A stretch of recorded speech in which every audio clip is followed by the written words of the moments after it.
तो चलिए आगे बढ़ते हैं। अब साल 2026 में क्या शनिदेव कन्या राशि वालों पर शुभ दृष्टि डाल रहे हैं या कन्या राशि वालों को शनि की टेढ़ी नजर का सामना करना पड़ रहा है? आइए जानते हैं। देखिए, कन्या राशि के जातकों को बताना चाहूँगा, शनिदेव आपके पंचम और षष्ठ माने संतान भाव, विद्या भाव, उपासना भाव और शत्रु रोग के भाव का स्वामी है। और इनकी स्थिति कहाँ है भाई? इनकी स्थिति आपके सप्तम भाव में, आपके पति पत्नी के स्थान में है। सातवें भाव से साझेदारी का भी विचार किया जाता है और ज्योतिष के प्रश्न शास्त्र में इससे व्यापार का भी विचार किया जाता है। सातवें भाव में विवाह और वैवाहिक जीवन, ये दोनों चीज़ों का ज्ञान ज्योतिष शास्त्र में किया जाता है। तो शनि का सातवें भाव में गोचर आपके रिश्तों के लिए तो शुभ होगा, क्योंकि जहाँ शनि बैठता है वहाँ नुकसान नहीं करता है। स्थान हानि करो जीवो, स्थान वृद्धि करो शनि। शनि जिस स्थान पर बैठता है उस स्थान की वृद्धि करता है, लेकिन जहाँ शनि की दृष्टि होती है उस भाव को नष्ट कर देता है। जानते हैं, वैसे तो एक कथा है कि भगवान शिव ने अपने त्रिशूल से गणेश जी का मस्तक काटा था, लेकिन एक कथा पुराणों की ये भी है कि जब गणेश जी पैदा हुए, उनका उत्सव हुआ, तो उत्सव में सारे देवता उन्हें देखने गए और बहुत ढेर सारा आशीर्वाद दिए। तो शनिदेव भी गए, वो दूर खड़े थे। माता पार्वती ने शनि से कहा कि अरे तुम क्यों नहीं आ रहे हो, तुम आओ, बेटे को क्यों नहीं देख रहे हो? कहें नहीं माँ, मैं बड़ा अशुभ हूँ, मैं नहीं देखूँगा, मैं यहीं से दर्शन कर ले रहा हूँ। माता पार्वती ने बहुत जिद की, अरे कुछ नहीं होता है, ब्रह्मा ने, विष्णु ने, शिव ने, इंद्र ने, सबने इसको इतना आशीर्वाद प्रदान किया है, चिरंजीव और दीर्घायु होने का आशीर्वाद दिया है, तुम्हारे देखने से क्या हो जाएगा, आओ देखो। तो बोले ठीक है माता, तो इनके गर्दन तक काला कपड़ा डाल दीजिए। गर्दन तक काला कपड़ा डाल दिया गया और ज्यों गए गणेश जी का सर देखे और त्यों गणेश जी का सर कट के उड़ गया। एक कथा ये भी है। अगर एक कथा ये है कि पार्वती की सुरक्षा में गणेश जी खड़े थे और शंकर जी ने अपने त्रिशूल से गणेश जी का सर काट लिया, फिर हाथी का सर जोड़ दिया, तो दूसरी कथा ये भी है। क्यों आप कहेंगे ऐसा? तो देखिए, एक ही बार राम का जन्म नहीं हुआ। जब जय विजय रावण बने, कुंभकर्ण बने, तब भी राम पैदा हुए। जब हिरण्याकश्यप और हिरण्याक्ष ये रावण और कुंभकर्ण बने, तब भी राम का जन्म हुआ। तो कहने का मतलब ये है कि राम एक ही बार नहीं पैदा हुए। जब राजा भानुकुल रावण हुआ, तब भी राम पैदा हुए। तो कहने का मतलब केवल एक त्रेता नहीं गया है, एक द्वापर नहीं गया है, एक कलयुग नहीं जा रहा है।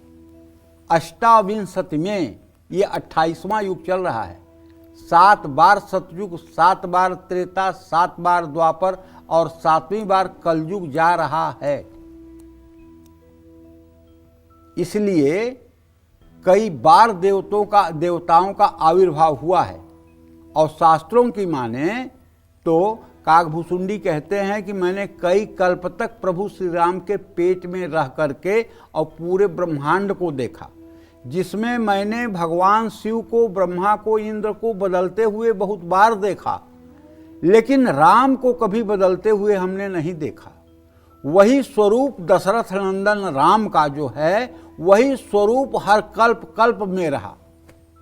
तो हर कल्प में अयोध्या में श्री राम का जन्म होता है और वो सभी चीजें होती हैं जो आप रामचरितमानस में पढ़ते हैं। समय अपने आप को दोहराता रहता है। मत्तम परतरम नान्यत यत् किंचित धनंजय। भगवान कृष्ण कहते हैं, हे कृष्ण, मेरे सिवा इस धरती पर दूसरा कुछ है ही नहीं है। और वेदांत का सूत्र है, अणोरणयान महतो महीयान।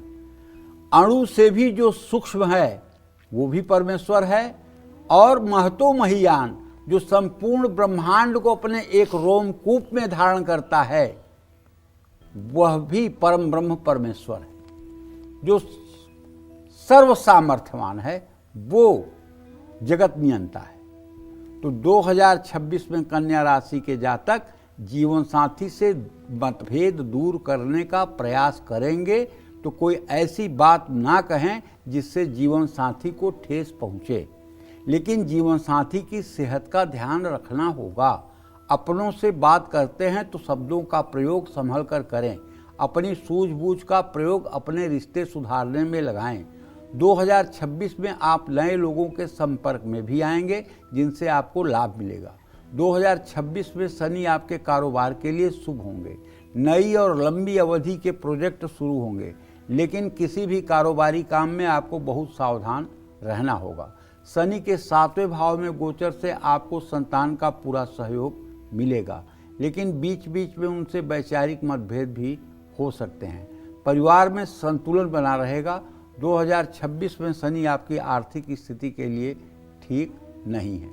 कर्ज बढ़ सकता है। अपने काम के लिए आप बैंक से लोन भी ले सकते हैं। आर्थिक योजनाओं में आपका विशेष ध्यान रहना चाहिए। 2026 में शनि आपको यात्राओं से लाभ दिलाएंगे। आपको कई अच्छे और नए अवसर मिल सकते हैं, लेकिन आपको अपनी सेहत का ध्यान रखना होगा। सुस्ती, थकावट और शरीर के जोड़ों में दर्द हो सकता है। देखिए, चूँकि 6ठे भाव का स्वामी 7वें भाव में है, तो इससे मेरा एक अनुभव है कि इस पीरियड में आपको एसिडिटी की समस्या हो सकती है।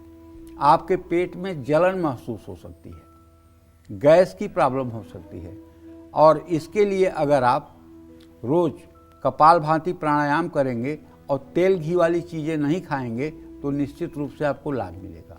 जिन लोगों को पहले से सांस लेने की तकलीफ है वो लोग जरा सावधान रहें। शनि के गोचर में आपका तनाव भी, स्ट्रेस भी बढ़ सकता है। शनि के गोचर में मेहनती विद्यार्थियों को सफलता मिलेगा। जो लोग प्यार को लेकर गंभीर नहीं हैं उनके रिश्ते में शनि देव दरार डाल सकते हैं। 2026 में संपत्ति या गाड़ी खरीदते समय अच्छी जांच पड़ताल करना जरूरी है। 2026 में शनिवार को चींटियों को आटा डालना चाहिए और हो सके तो ज़रूरतमंदों को भोजन कराना चाहिए। और अगर हाँ आपको भगवान ने सामर्थ्य दिया है तो बिना पोस्टर लगाए एक लिखवाइए ना, भंडारे में आपका स्वागत है।